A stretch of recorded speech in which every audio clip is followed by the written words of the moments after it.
Okay. We're live.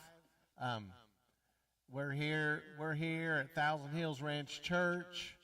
We're having a roundtable discussion. We have Casey Murdoch here. The Honorable. We're dressed like working people, and his. Well, I just came from an event down at the fairgrounds and kind of needed to be dressed up. But I told you when I came in, I can go out and put my work coat on and match y'all. Cow crap and all. Throw the hat through the dirt a little bit. That's right. Um, we know that. Well, and the other thing, one thing that my wife tells me a lot is if you can't be the best looking, be the best dressed. So There you go. you guys got me beat on I looks, like. so I just got to be the best Oh dressed. man, yeah, there you go. I like it. And if you're gonna lie, make it a good one. Exactly. That's awesome. So the reason that we're doing this, there's been a lot of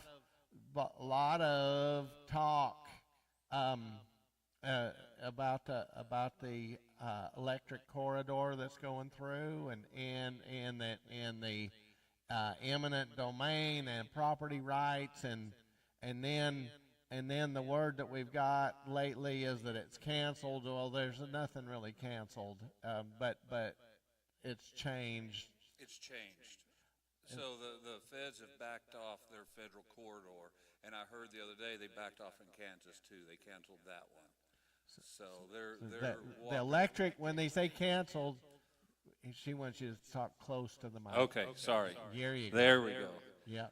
But the electric lines are still going through. Right. It's the federal designation of these electric corridors, and so what comes along with that is they are going to be, if that would have went through, they would have had federal eminent domain status. So they would have been able to eminent domain your property with federal status. So them backing off these corridors. That allows you to negotiate your own deal with your property. Exactly, and it is unclear right now whether Invenergy has eminent domain status. I think they're going to have to go to court to get that ruling because they're not a utility. And utilities are the only entities public utilities, the only entities that have eminent domain status in the state. Okay. And they are a private company. And yeah, for the profitable private company, or that's what their purpose is. Right. And so the reason that we're doing this from the church platform, and then there'll be other platforms that have picked up on it, is because this property lays right in the middle of this region that we're talking about. This thing's going not too far from here, and I know that there's many property owners right now, as we speak, that are in the process of negotiating deals. I was talking to a landowner down by Mutual 2 days ago, and he's trying to work out. He wants them to tell where he's got an irrigated farm. He wants to know where they're going to put the power poles because he doesn't want to give up his land. He doesn't mind the power lines going over, and they've told him that they can spread them out like 1,600 feet, but they haven't. It's been really unclear where they're going to put them. And I know in my part of the world, and this isn't Invenergy, it's another company. They're looking at a route. It's about a mile north of my house, and I was talking to a neighbor, and he's got 5,000 or 6,000 acre ranch because I don't want it. And when they came and approached him, they said, well, we're trying to stay away from the irrigated circles. And he said, well, this land's just as important to me as those irrigated circles are to the farmers. And so it's with that being said, I know they're trying to stay away from irrigated circles, but if you're going to go in a straight line, you're going to run into something. You are, and I think you're going to, I hope, okay, I'm going to say I hope that they will respect the landowner. And if someone doesn't want it, they'll find another route, and they'll make their deals, and get to the point they need to go.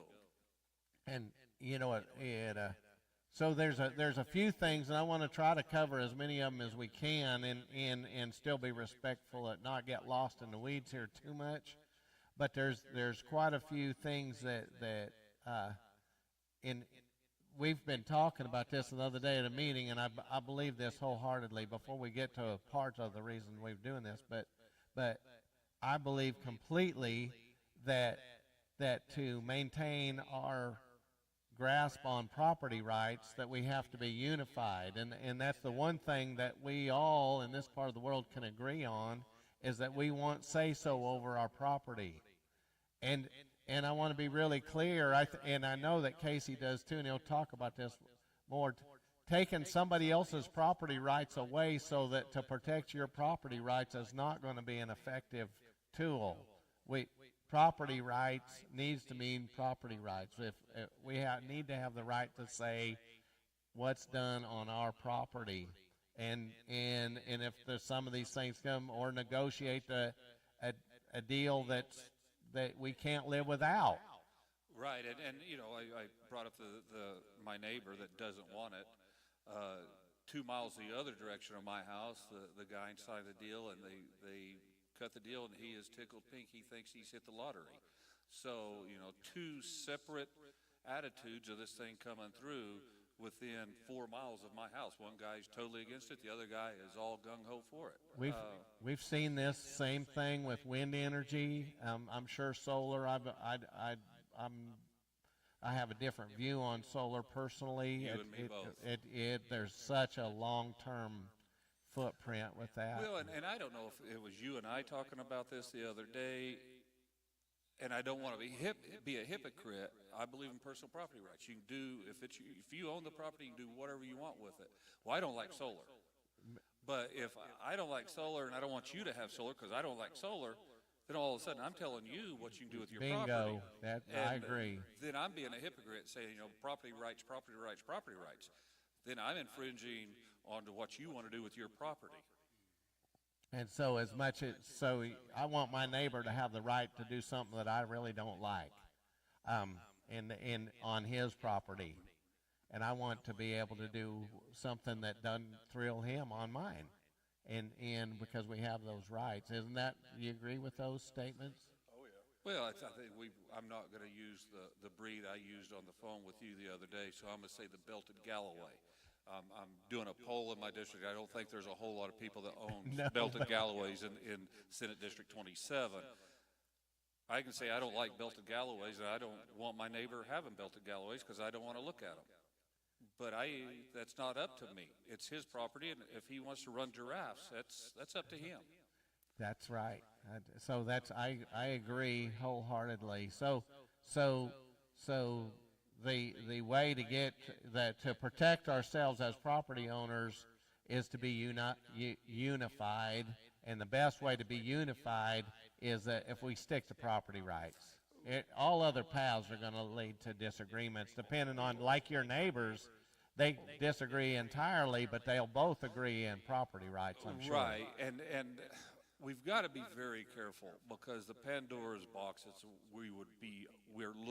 we're opening up, if we allow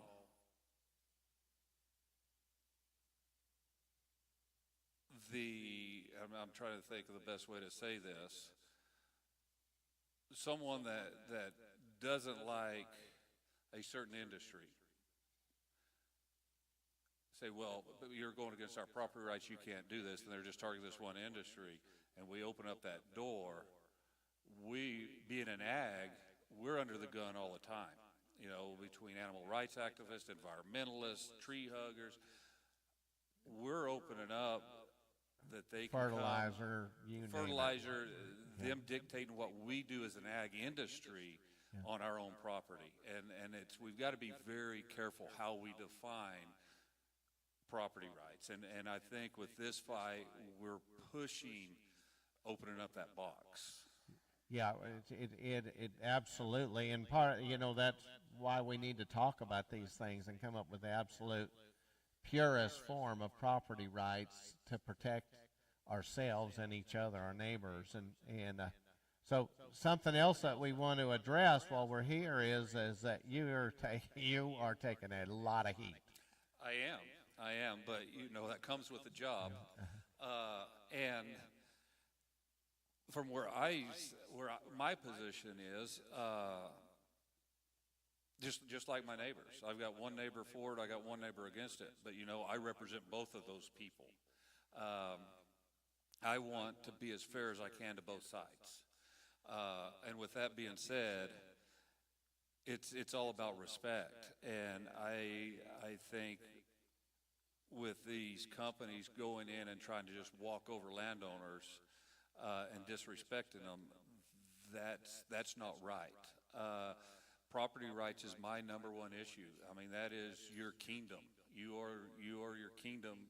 Your castle is your house, and that's your kingdom. Generational promise or whatever. And that's yours. And for someone to come in and to want to take that from you is wrong. And I'm going to be against that. You're going to fight against that. Yes. So along in this journey, you've taken some hits on several fronts, and I'd like to address them.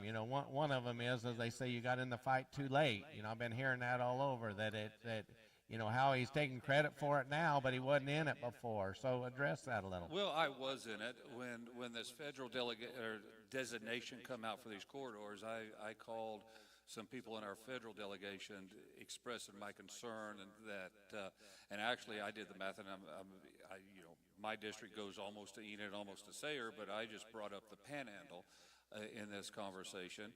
The first stuff I read, it was a 5-mile wide strip through the Panhandle. Well, the Panhandle is 34 miles wide.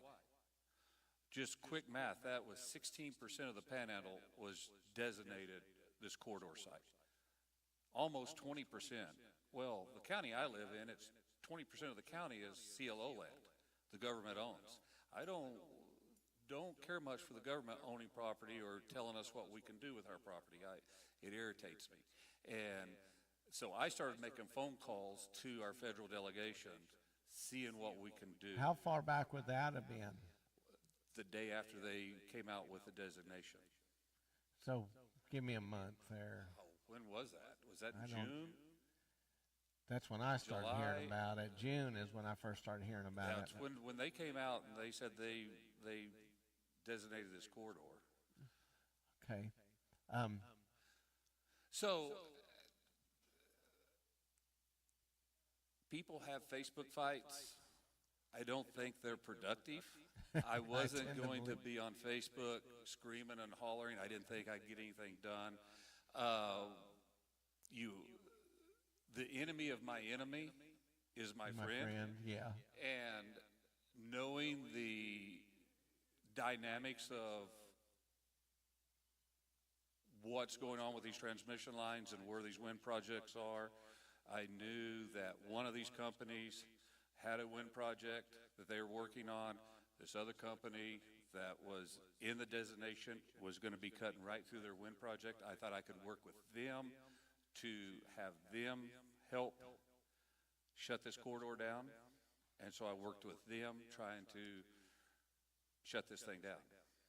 And you and I talked, and if a power company comes to you and negotiates a deal with you over that, and you come to agreement, that you're for that. Yeah, why would I tell a landowner, and especially someone that's he's got land payments, he's got just trying to survive. In our business, he's been in debt for generations. I live in debt, and he's got an opportunity to get a big payday off of this, and he's like, oh, I can make my land payment, I can get out of this hole, I can pay some debt off, and he's happy about it. More power to him. I'm not going to go in there and say, no, you can't do that, and stifle his opportunity to make a little money off of his land.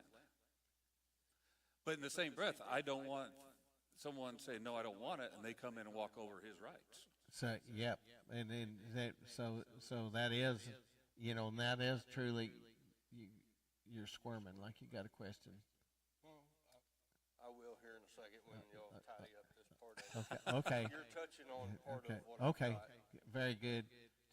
John, you got anything you want to add real quick? Is this deal part of the 30/30 land grab? Well, when you're talking about the federal government and Joe Biden and all the webs, so they've been working on this 30/30 stuff for a long, long time. Could this be one of the spider webs that's part of it? It could be.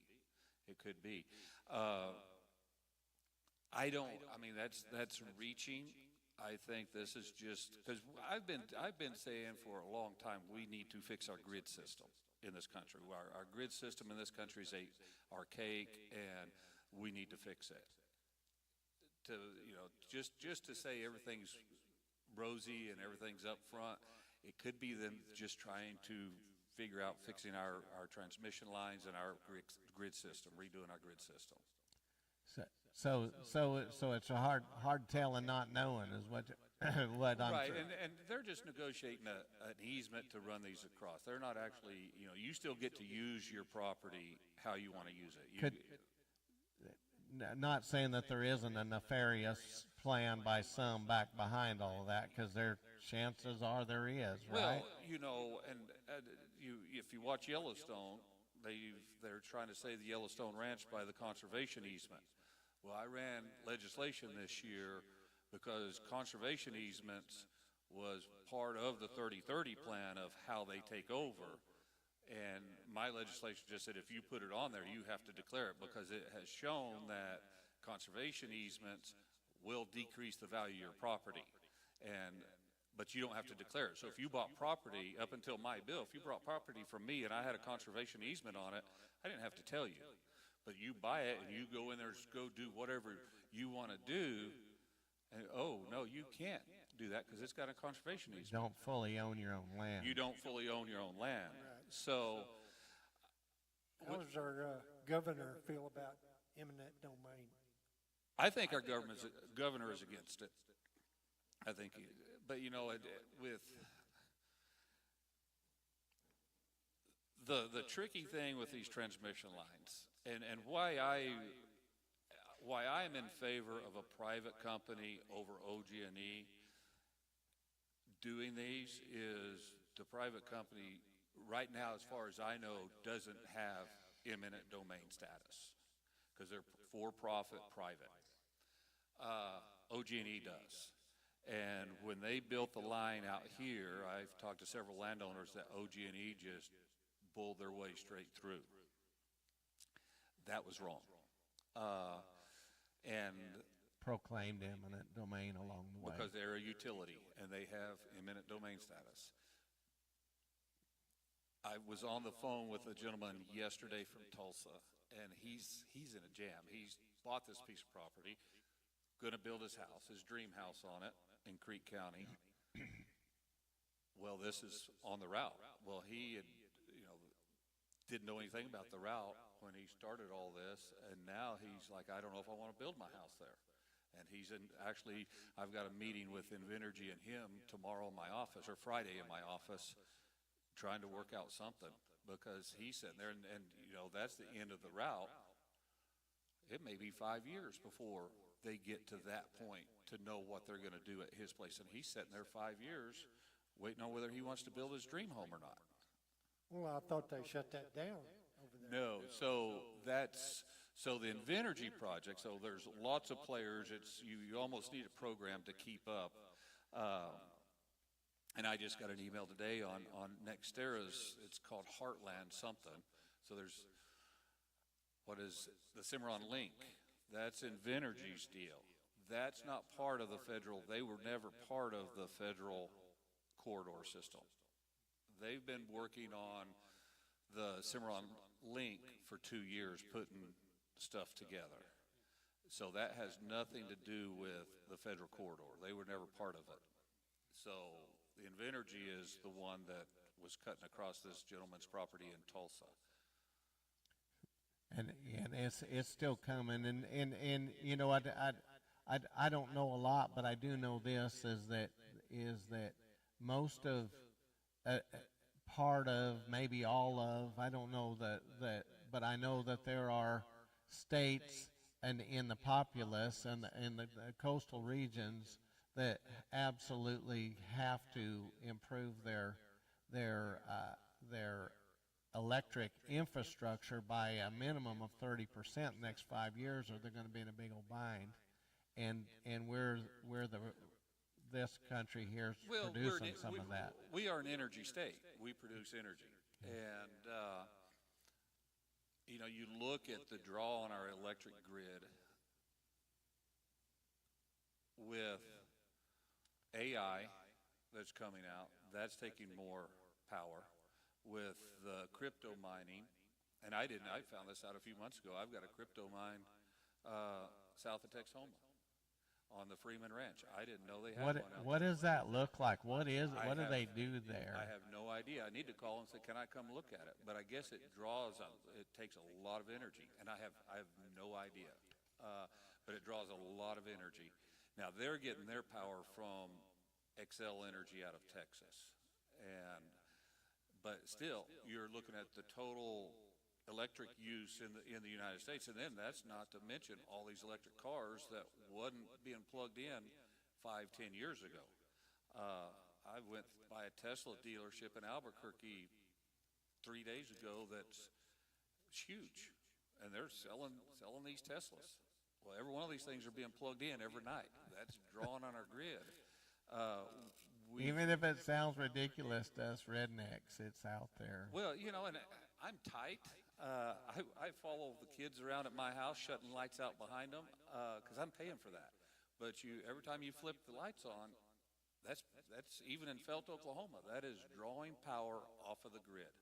So you imagine our population growth that we've had over the last 10 years, and every one of those people are drawing something off of the electrical grid.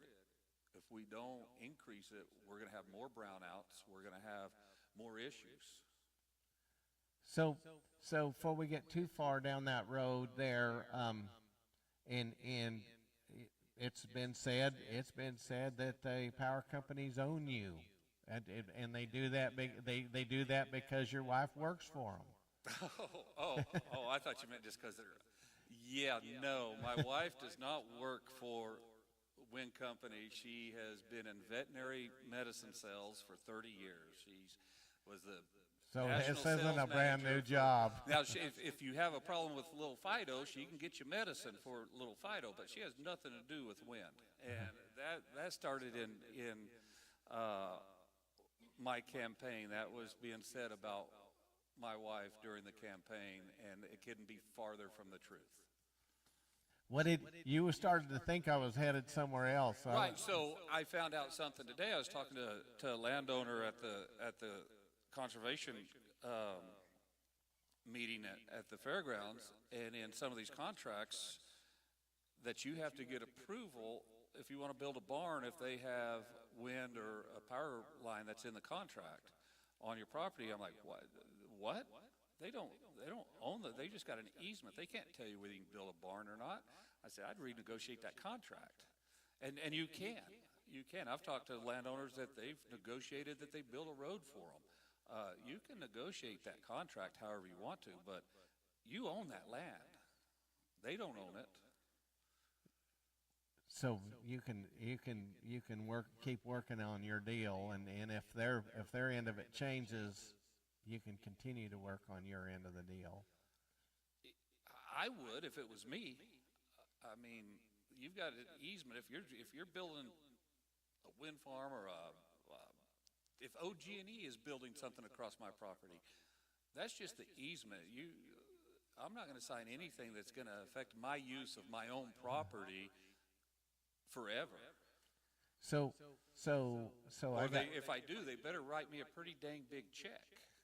So I got two questions, and then Chris might have a couple, but one of them is just cut and dried. So that are you getting a kickback from them guys anyway? No. And before all this, somebody was teasing me. You know how friends are. You got to love your friends. said, "Oh, well, It's you're easier to getting have rich. enemies. You're just getting rich down there at the Capitol with all those paper bags full of money." I'm like, "I've yet to see any paper bags full of money. No, I'm not getting any kickbacks." And at one time, somebody said, "Oh, you probably got lots of windmills." The only windmills I have on my property is the kind that pump water. I don't have any windmills. I'm not getting anything from them. Why I support them, and he was Trump's Secretary of Interior in his first administration. And he hollered at me one day down at the Capitol and said, "Murdoch, why are you such a big supporter of wind?" And I said, "I'm not a big supporter of wind." He goes, "Well, yes, you are." I'm like, "No, I'm not." I said, "I support my landowners. And as long as my landowners are getting jingle put in their pocket because of these wind turbines, I'm going to be for their deal. But as soon as they start screwing my landowners over, I'm not for their deal anymore." But you look at the schools, I can show you schools in the Panhandle that's been rebuilt because they have wind in their school district. And some are saying that they're not getting as much as they were supposed to, and I don't know it. I don't know the ins and outs. Don't quote me on these numbers, so I'm working off the cuff here. I think in the entire state, wind pays like $100 million in ad valorem taxes, which 80% of that goes to schools. On the average, about 80% goes to public education. Well, when your school does a bond issue, wind's paying 80% of that bond to build the school or to do whatever improvements the school wants to do with a bond issue or a county bond issue. They're picking up 80% of that, or 80% of their ad valorem tax goes on paying for that bond. And some are going to say, well, that's not happened, or that was a lesser number than, that's a piddly amount, or I mean, I can hear it out there in the background. I can hear y'all right now. Well, the way I look at it is, if they weren't there, we wouldn't be getting anything. And I came into office in 2014.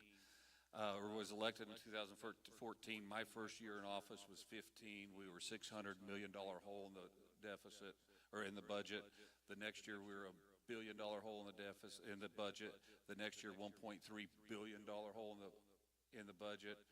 And that first year we had cut and we had cut. That second year we had cut. We'd cut agencies to the bone.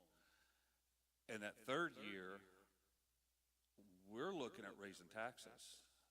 Goes against everything I believe in. And I had to vote on that. Made me sick to my stomach to vote for that bill that was ran in, I think, 17. Because I went against everything I believe in. Your principles My said principles, not but higher taxes, but here we're in I this felt bind. like my back was against the wall, and we had no other choice. When I had little old ladies calling my office scared to death that the food program was going to be cut and they were going to starve to death, and they were in tears, it broke my heart. And I didn't see any other way out of it. I don't believe in raising taxes. I believe in broadening the tax base, so having more people paying in. With this new industry coming in, that's more people paying in, which makes the budget even higher. Or it makes the tax revenue come in higher, and we can actually have some stuff. And those people will be making more money, and Right. yeah. And so one last question, and then Chris can run here. Is that, and I just want you to say it again and loud. Is that if this we're in this church building right here, and it sits in the middle of this thing, and if we don't like how it's going, you will fight with us. If we're not getting the deal that we need to get, or if we don't want it on us at all. So, like I said, I've set up a meeting with Invenergy and this guy from Tulsa. He's trying to build this house in Creek County. He's not my constituent. I didn't have to call him back. He can't vote for me. He can't not vote for me. Can't vote for me or not vote for me. But I've set up a meeting with Invenergy and this gentleman to try to work out something so he can have some clarity on what's going on. And to that could just be talk. It and for a lot of people they wouldn't know, but for me sitting in this seat, my property is right next to here, and I've got a little feed yard there. And I didn't. Last time you were here in our church, all of a sudden, organically in our conversation, I found out that there had been some complaints about just doing business in general, not with anything that I would have done wrong, just that there was smell come from my place, and you defended me, and I never knew a thing about it. You thought I did, but I actually didn't know. So I want to. That's the reason that I invited you here, is because your integrity. You defended me when I didn't even know I needed defending. Well, and it's not just you; it's our industry, and like I said, with the population growth, and you see, especially after the pandemic, and you have all these people living in Los Angeles and New York and these urban areas that's wanting to get out into a more rural setting, especially since they can work from home, they can work remotely, they can buy a place right here in Woodward and get online and do their job. Where they're used to living in L.A., and enough of them come, well, I don't like that smell. I don't like this. And all of a sudden they want to turn us into California. That worries me. I had a conversation with my brother, and we were talking about this, and I said, you know, what happens if I want to develop this quarter across the road from my house and put in a housing development? Get people to move in there. Sell them these 10-acre ranchettes. But they don't like to listen to your irrigation motor purr all night long. And they start complaining.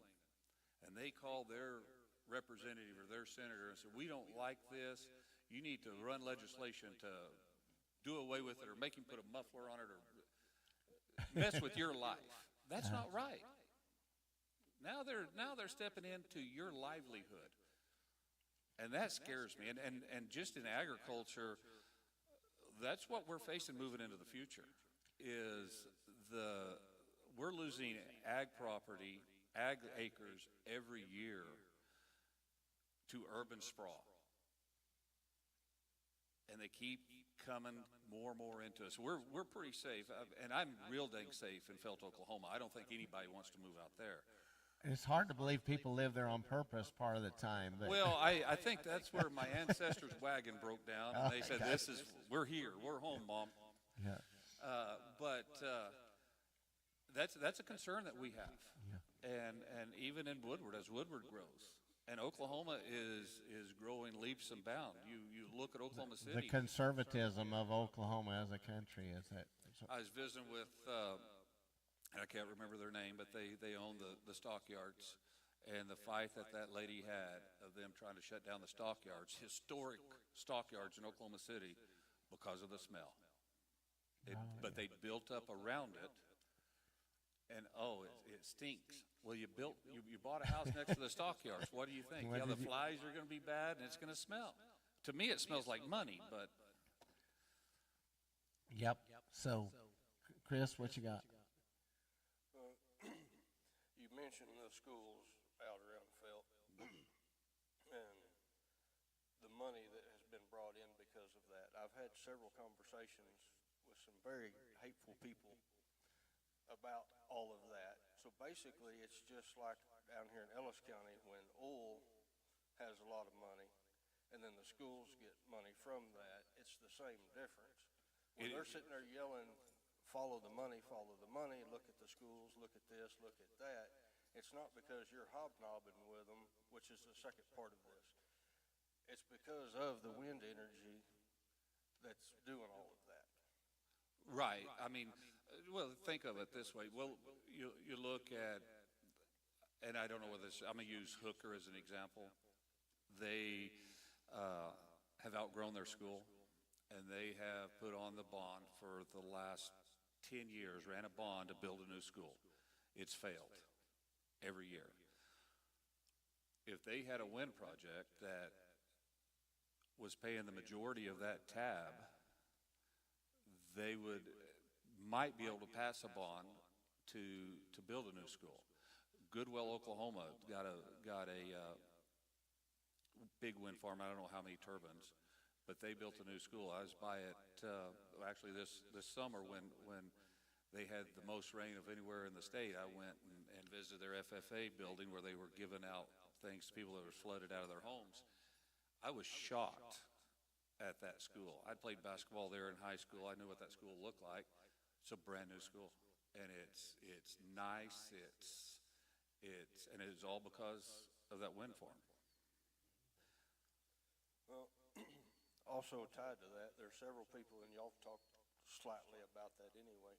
You've got meetings all the time with all kinds of people, and a lot of those meetings, if I'm not misunderstanding other conversations that we've had, are over steak dinners.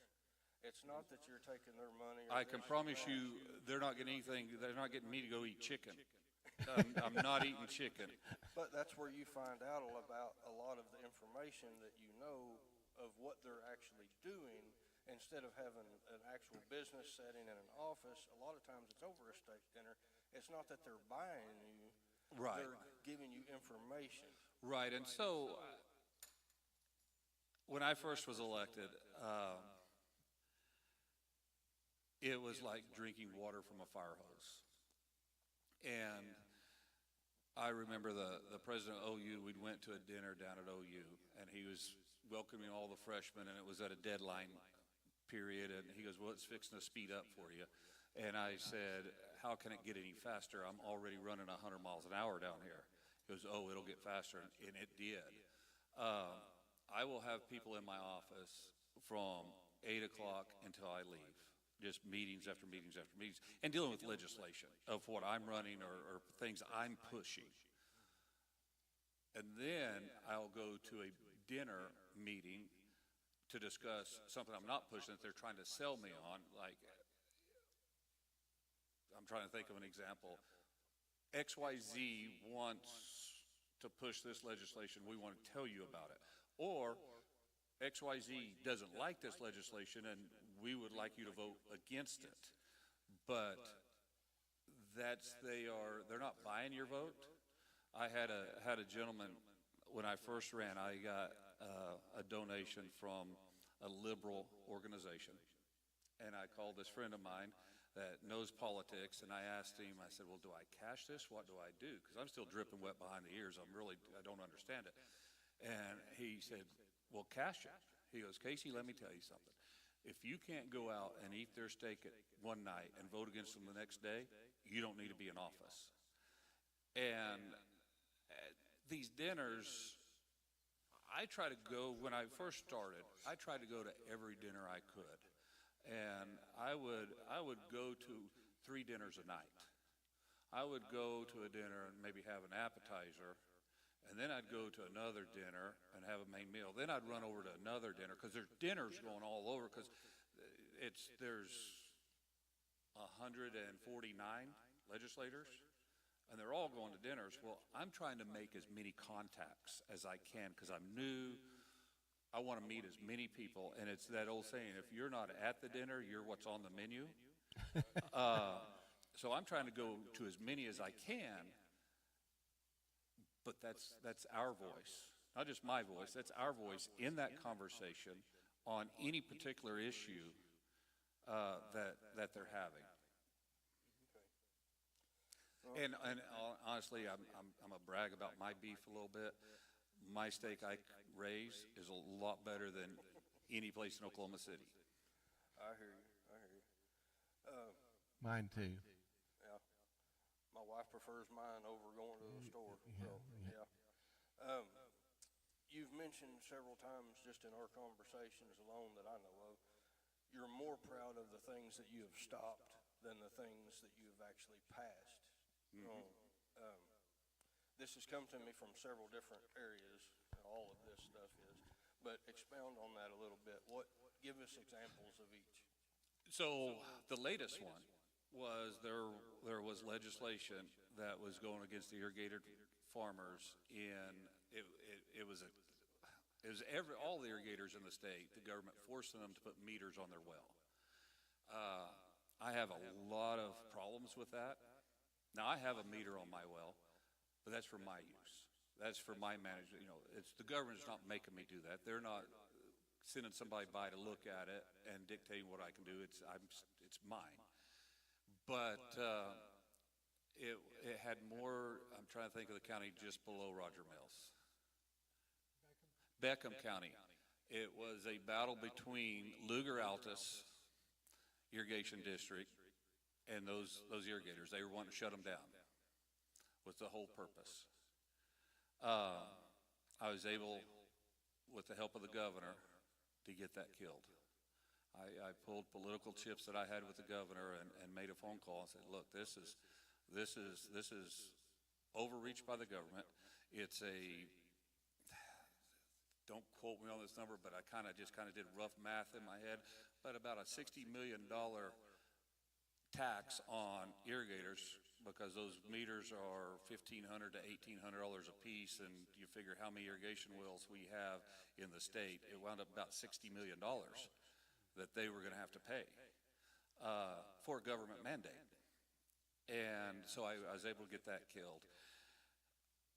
There was a awful bill dealing with the Racehorse Commission a couple years ago, and the floor leader was running it, redoing the governor's appointments to the Horse Racing Commission. And it was given appointments to the lieutenant governor, given appointments to the AG. And these two people's never had appointment power ever. I don't know of a AG or a lieutenant governor anywhere in the United States that has an appointment power to a state board. That's a governor's purview, and I was able to kill that one. It's a shame that those don't see the light of day and the haters never hear about the good that you've done on that side of things. Well, so John Collison, and I don't know if you all know John, he was Farm Bureau's lobbyist for a long time, and he called me one day after 777 had died. That was the right to farm. And he said, Casey, he goes, maybe we're too good at killing things. Maybe we need to let some of these, because we have anti-ag bills every year hit the Capitol, but we kill them early. They don't see the light of day. Nobody even knows they're out there. He goes, maybe we ought to let some through. Let's at least get to the floor so people will see them. And I see what you're saying here, but no, because once a piece of legislation hits the floor, anything can happen. And then it's boom, boom, boom, and it's right to the governor, and it's law. Kill them early. So, as he's asking questions that come up, John brought it up, and then you mentioned it a couple times, and the only guy in the state of Oklahoma that's taken more heat on this issue than you is the governor, and a lot of it, you know, that I hear is because he's been perceived at least as he's been friendly to energy coming into, you know, and what do you think about that? Well, he's in a sticky situation. I mean, he is governor of the state. He wants to see our state grow, and probably in the same reasons I do. We want a bigger tax base. We want jobs. We want, you know, we'd love to have everybody in the state of Oklahoma making $150,000 a year. That'd be great. To have that, we're going to have to bring industry into the state to provide these jobs. Well, one thing industry needs is power. And so he's kind of, you know, does he want to bring this industry in? And if he does, we've got to have the power to provide. But you believe as much as he is for revenue in the state of Oklahoma, and if it comes through, that he's a defendant of personal property rights. I know him very well, and it would shock me if he did not stand up for personal property rights. He's as conservative as anyone I've ever seen down there. And honest, in your opinion. He is as honest as the day is long.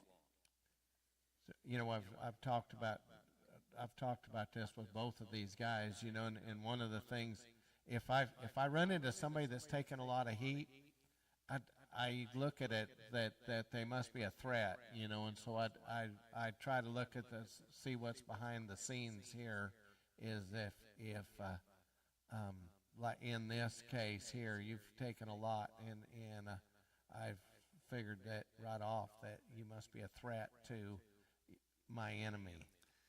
It's, yes, and, you know, for every issue we have at the Capitol, we have people for it and we have people against it. And I've made my enemies down there. And whether I didn't support this or I didn't support that, or I supported something that they didn't like, I've made my enemies. And I want to see Oklahoma grow. I want to see, I'm kind of like the governor. I'd like to see everybody have the opportunity to make $150,000 a year or more.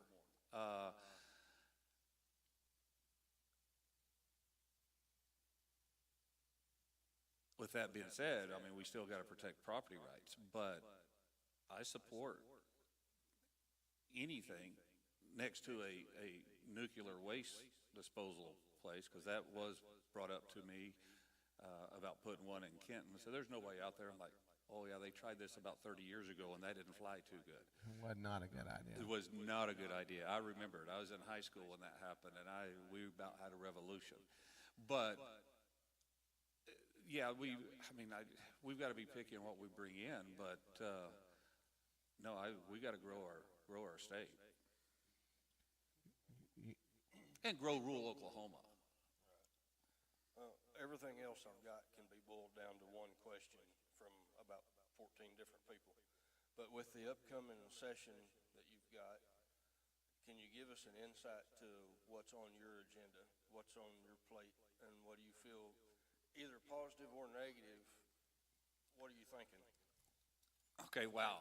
So I don't think there's any secret that I had fought leadership for, well, since the vaccine mandates. I was against vaccine mandates. I ran a petition to bring us back into special session to deal with them, which upset Senate leadership at the time, and we butted heads, and that was one of the things that was the sword I was going to die on, much like property rights. Kind of the same, really. It is the Anytime same. you come up with that word mandate, it's about taking your rights away. It is, and when the government is telling you that you have to inject a foreign substance into your body,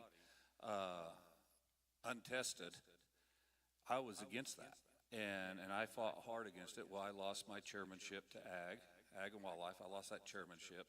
I did not get any bills heard, and you know, I've been down there long enough. I know how the building works. I knew what they were doing, so anything that I really wanted, I started on the House side, because they would hear a House bill with my name on it, but they wouldn't hear my bill going over. So that's how I worked that. But this year we've got new leadership. I've hit reset on all those bills I filed that didn't get heard. I'm going to try to farm out some of my bills to the incoming freshmen, but right now I'm sitting on about 60 pieces of legislation that I'm going to run. I'm hoping to whittle that down, farming them out to get, because I did this one other time, and it's almost undoable. When I got done with it, that one year I did it, I didn't care where they passed or failed. I just wanted it over. It was torture. I was running 15 different ways, and you know, every bill was a different subject. So it's a good thing that I'm a little ADD, because my mind likes jumping back and forth from one thing to another. But now, one thing I want to deal with the CLO. A lot of issues with the CLO and the bid processes on how they do their auctions.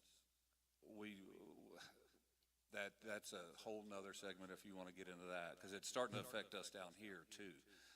It's been this way in Cimarron County for the last 30 years, and I started getting phone calls this year about permittees that was getting their leases drove up by out-of-state hunt groups, and by not just a little bit, like 500 and some %. So the real point in there is that you get calls and then you act on them. Right. And I mean, So I'm these 60 pieces of legislation, I would say 95% of them are constituent requests. okay. And the other 5% are those great ideas that I get driving down the highway. That's awesome. we've been here quite a while, and I know it's real easy to get lost in the weeds. John, I want you to have an opportunity to field any questions that you have before we. I was just wondering, how is it that Texas don't have any of these corridors running through their state? They all go around Texas. It looks like they went way out of their way to avoid Texas. If you So look I at don't, the maps. I don't know. I'll maybe give you an educated guess, and that'd be reaching. So Texas electricity is non-regulated.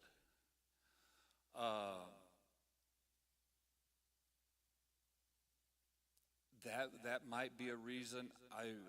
Other than that, I don't know.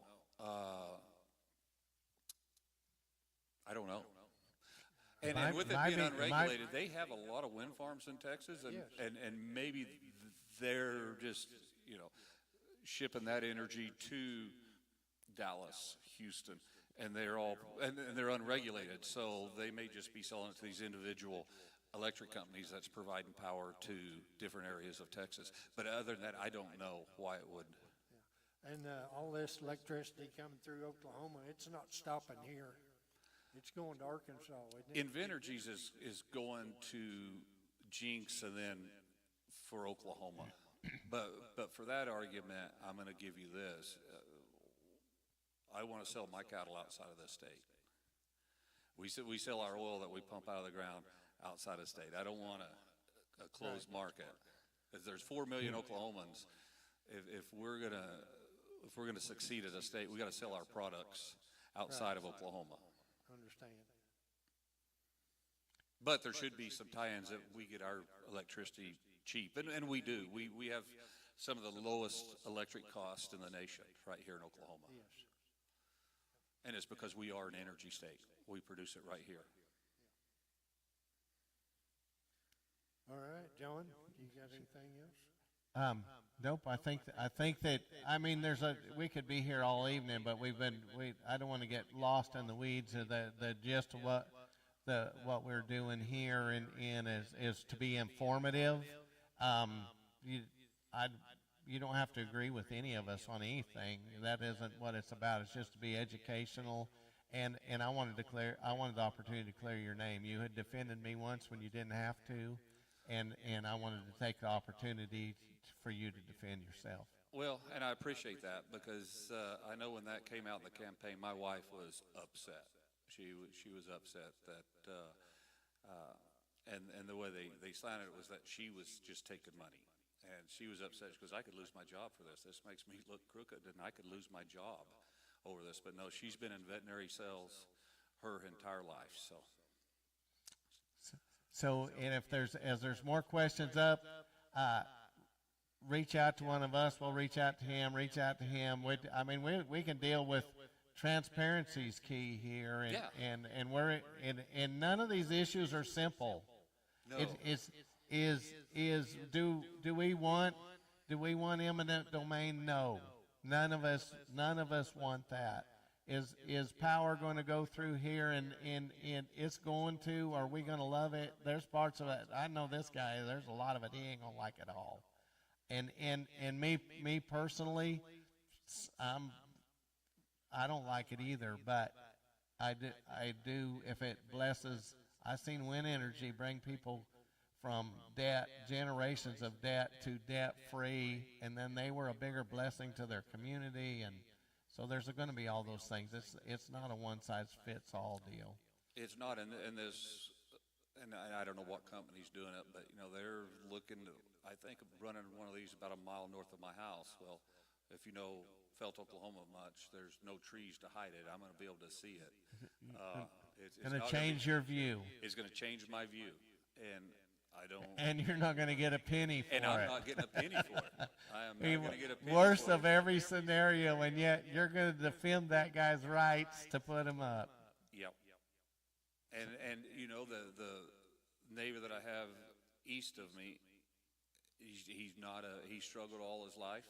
He's got about 60 cows and maybe a section of dry land, farmland, and this has been like he hit the lottery. I don't know how he's made it because I know what I have, and I struggle. I don't know how he's made a living, but, you know, he doesn't live large, but he's happy. And this will help him dramatically. So in closing, we're here where this is to be informative, and the truth of the matter is, if the Lord ain't in it, it won't have any value anyhow. And it was by His providence that we're a nation. It was by His providence that you or your people came to this part of the world. It is by His providence that you can be in the business that you're in, born at this time. And so I'd like to close in prayer. Is that all right with you fellas? Heavenly Father, I just thank you. I thank you for this time we've had to educate each other, sharpen each other, and to educate each and every person that wants to listen.